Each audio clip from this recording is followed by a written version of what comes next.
Conspiracies Unlocked, and we are reviewing Britney Spears, The Woman in Me, chapter 33. So, you start it. So basically in this chapter, Britney says everything was almost like the deal with the devil for me to get what I wanted. She did everything for the sake of her sons. Yes. Kevin would say, well, if you want to meet me this weekend, we'll have a 2-hour meeting and we'll do this and that, and I might let you see the boys a little bit more. And maybe the fire, her soul, the fire in her soul was just dimming. Yes. It was just fading going away. She could just feel her soul dying. And she went on a little rant about yes, double I have standard. Spiral. What the fuck? Off topic. I don't even know how to write notes on this. And she just talks about rebelling to test boundaries. Like you rebel to test boundaries. You find yourself when you're rebelling. And the huge double standard between men and women in the industry. Look, double standards. Yes. So, example, there'd be a rock star, and this rock star would be late to an award show, but this would come across as cool. K-Fed. Ditched kids to go do a music video. Did all this shit. Popo Zhao. Dad of the year. Justin Timberlake cheated on her. And acted sexy. And in the book, acted sexy. And I'm like, you're so whiny. And everyone thought it was so cute. No, it was sexy. No, but she said that. And he was so cute. She would wear a sparkly outfit, and she's a whore. And so she went on this whole 1.5-page rant about double standards. I definitely think that there is a double standard in some instances with men and women, and I think that men can sometimes get away with a little bit more because women are supposed to be like pure and innocent and sweet and motherly and kind and submissive and all of these things. Do great. Everything you need and be in your feminine energy. More power to you. Do it, girl. But like, don't complain about what the guys are doing. Like, it is what it is, Britney. Like, and also, is it really Justin's job to... It's been years. Make you feel comfortable after? No, it's not. I would be more pissed about the Kevin Federline thing, where they're all like, oh, you're such a great dad, when in reality at that time. Because he was just in the studio smoking weed and partying. Yeah. But don't bring Justin into this. Leave Justin alone. Well, that was a long time ago. I think leave JT alone. I still can't get over the whole singing. He brought sexy back. The whole singing with the guitar thing in the bathroom was just weird. Yeah, no, I forgot about that. Was weird. That was weird. But maybe he had his poster in my room at that time. But you know what? Like, maybe he didn't know how to handle the situation, and that's the best he could do at the moment. So I don't know. Come on, Brittany, you have kids. It's been like 5 years. Give it a break. Let Justin have his moment. I don't know. Sometimes it's just time to move on. And stop living in the past a little bit. Or at least blaming exes. Or at least that far exes. Blame your recent one, not the one 10 years ago. So anyways, people always judged her. Take accountability too, though. Yeah. People always judged her, and her shaving her head was just her pushing back, like we've said before. Or she has said before. And now the conservatorship pretty much meant that she couldn't rebel. And she just like had to go to bed early, grow her hair out. Like, this is literally they sound in the like book. Great things to me, though. I love going to bed early, and I like having long hair. I know. I want my hair to grow. I was looking at her earlier, and I'm like, I hate your long. thick hair. And it almost goes to your butt, and I hate you because I can't get thick hair. My hair Literally, this would be across my whole body. That would be it. And you'd be like, oh my God, let me cut it because it's so fucking just stringly. But I keep messing with it because No, it's so fun though. I saw it almost touch your butt earlier when you were putting on the play on the phone. I love it. Well, the thing is, it's like getting to that like length. Yellow too. Yeah, it's getting to that length where it's like I keep fucking with it because it's like I don't know. I kind of want to cut it because it's so long. The longest, actually, yeah, that is the longest I've ever had my hair. Is right to there, right past my boob. That's like you're an inch longer, yeah. I mean, that's my ribs right there. Yeah, like, that's yeah. Anyways, and so she had to grow her hair. She had to work out. She had to take her meds. She had to like you know be normal. Be normal, exactly. And I'm like, dude, it's healthy. You're taking care of yourself. Oh, by the way, you have somebody to remind you. That's great, and you have the time to do it because they carved it out for you. Like, can I live that life?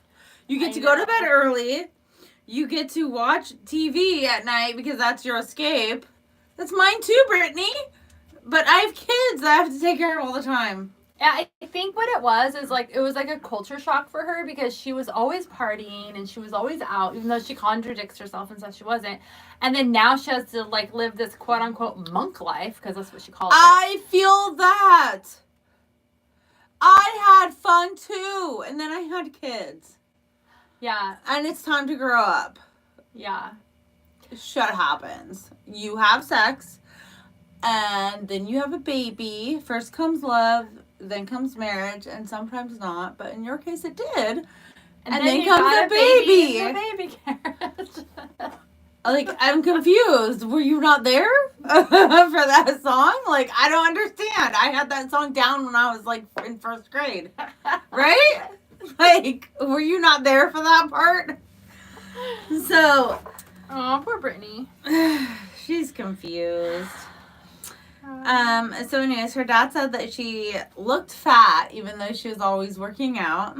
That is mean, though, to say. The press was always criticizing her body, which that's what press does. Hi, TMZ. I'm looking at you. And she never thought she was good enough. So I feel like if people like pay attention enough to you to like talk shit about you, then I mean she's gonna get both sides of it. Mm-hmm. She's famous. She's gonna get not all of the press is gonna be good. But when somebody close to you, like your dad, says it, it's like a little more like hurts. Yeah. Like I can guarantee you, my dad never said anything to me like that in my life. Like he never said that I looked. He never commented. One, he never really commented on my body, but like in a negative or positive way. Oh no, my dad. You know what my dad told me? He said, "Oh, you're trying to lose weight? If your fridge is empty, that's a problem. That means you ate it all. Keep your fridge full. Don't eat the food in the fridge." Like, it was so stupid. It sounds like an old man joke. Yeah, no, it was. It was like when I started to go to his house before he was like dying. When he was dying. Yeah. I started to go there. And I'd be like, "Dad, you have nothing good in the house or whatever." And he's all, "Yeah, I know." Or I forget his exact word, but it was something like, yeah, it was like an old man joke. It's like an old man joke, yeah. Yeah. But like, I don't ever remember my dad being like, "Oh, you're getting a little chubby there," like, you know, or like, "You need to go work out." Like, I mean, my dad did though. My dad wouldn't, but my dad and I did go to the gym together. Like, we did go through this phase where my dad and I were gym partners, and we would go to the gym.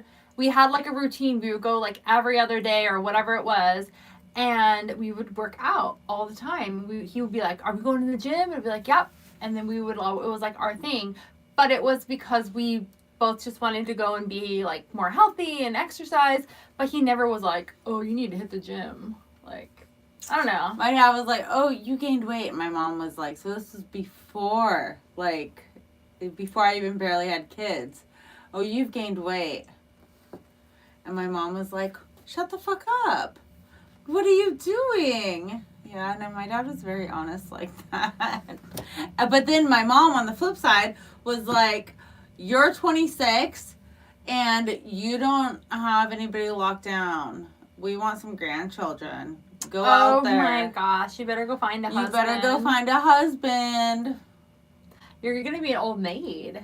Like, at that point. Right? I mean, I'm 26. 26. Oh my God. You're like, And then, that's like a prime baby making age, though. Like, and she's just like, you're not settling down. You're kind of like, you know, having fun. Like, you need to start settling down. You need to lock it down. Yeah.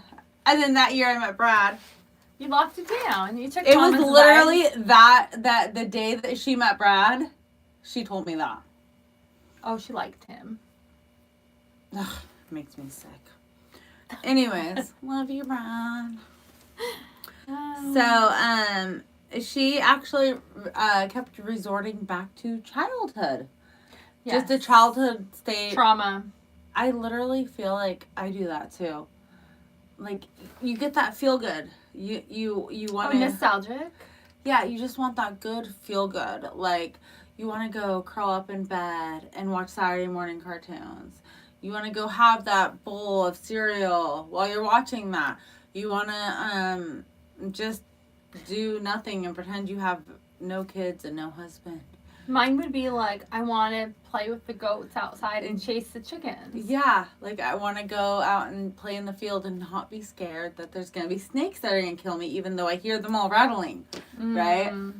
Like, there's just, yeah, and I get that, and I think that we all go through that. Or on the swing.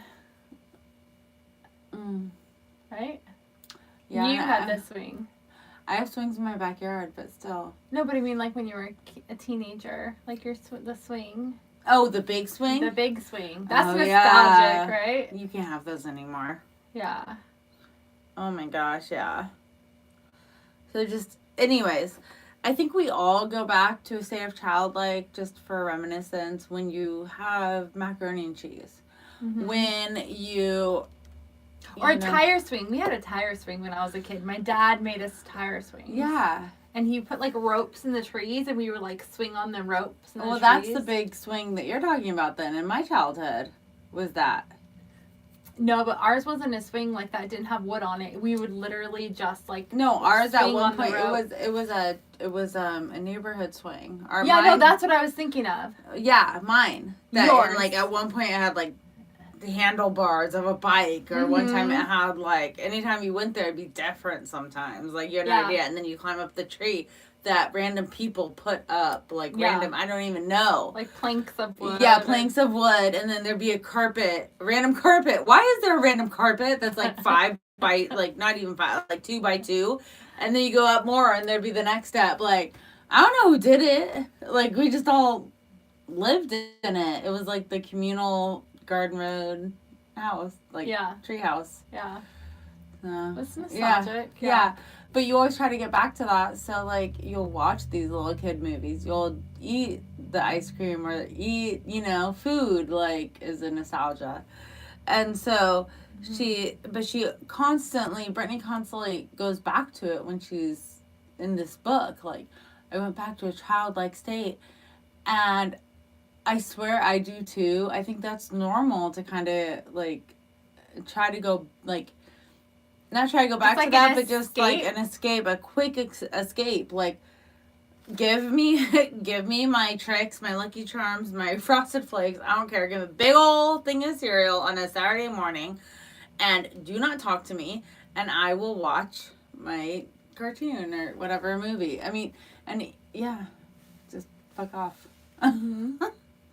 So anyways, so she felt like she was just a robot. She was just, she was just on performance, and that's that. Again, like autopilot.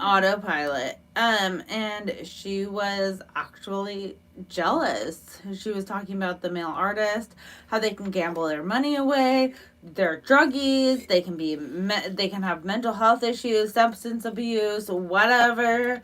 Like, nobody ever tried to control them, so what the fuck? Why are they trying to control her?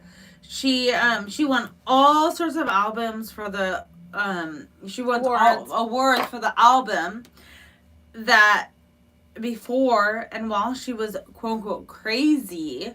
And she had people under a conservatorship, even though everybody else was able to go party all these men, everybody was able to do whatever they want, get crunk at that time.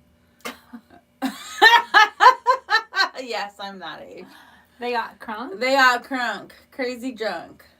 Is that what that means? Yes! You're too old for that. No, I remember the term, but I never knew what it meant. Yeah, crazy drunk. Let's go get crunk tonight. Okay. I am so not like with like the. There's a generational gap. If you ask kids nowadays, they'd be like, "What the fuck is crunk?" Well, when was crunk a thing? There's a whole like song.